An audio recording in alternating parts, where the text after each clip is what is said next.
Word has a number of tools that you can use to manipulate graphics in your document.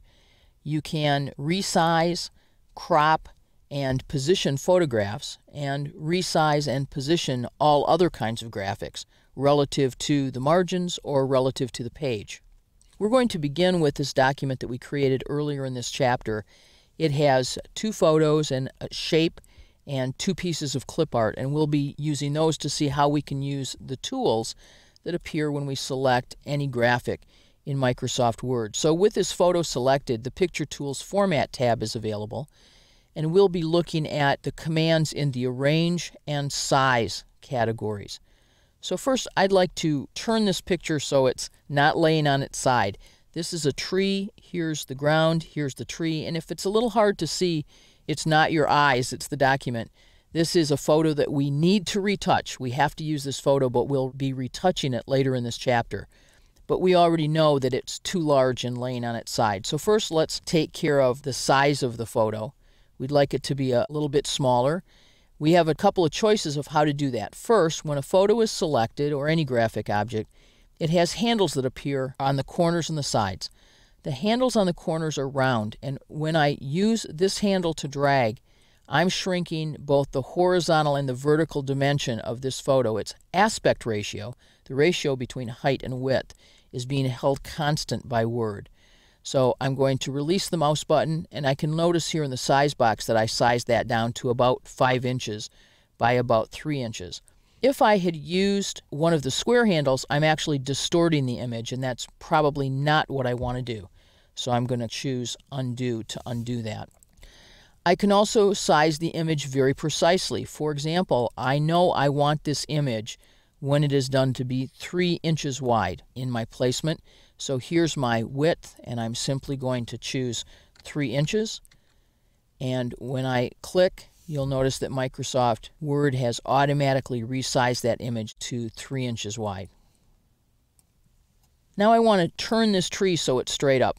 With photographs, I'm likely to use this rotate tool that says rotate 90 degrees to the left or to the right, or flip this horizontally or vertically.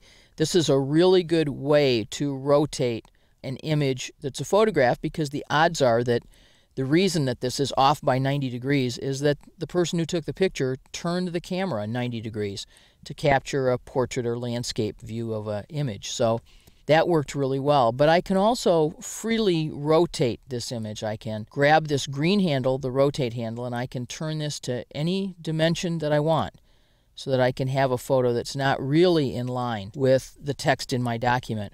If, while I'm turning this handle, I hold the Shift button down, Word will rotate based on preset stops that occur every 15 degrees. So there's a stop at 180 degrees, there's a stop at 0 degrees, and Word will find those and will click to them if I hold the Shift key while I free rotate. Now, this image is actually a little, not larger, but it has more content than I would like it to have. I'd like to get rid of a little of this extra space over here on the side, and even trim a little bit closer here. So I'm going to crop this image. Simply click the crop button, and each of the 8 handles around the image change to a crop handle, and I can slide this in to crop, and I can pick up a little space here. And notice that the remaining area of the image is turned semi-translucent so that you can see this is the image I'll have left at this point. And I like that, and I'm going to click out of the image to crop it. When I select the image again, I can get this back. If I choose crop again, the remainder of the image is still here right now. So I can recover it if I decide that I want to change my mind, or if I want to click undo. So our images are the right side, rotated to the correct orientation, cropped if we wanted to do that to the size that we want. The last thing we need to take care of here is how they're positioned in our document relative to the page. So I'm going to select this picture and choose Format and Position, and I have 10 choices that are built in. The first is to position it in relationship to the text in my document, so that this is an image that will be in line with the text. My other choices, though, are to position it relative to the page, and when I choose any of these options, for example, here on the right, I'm also making some choices about text wrapping, which we'll talk about in the next movie.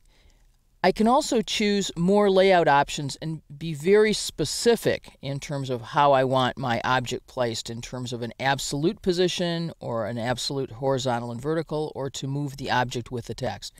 Right now, though, I'm going to simply position this on the right side of my page.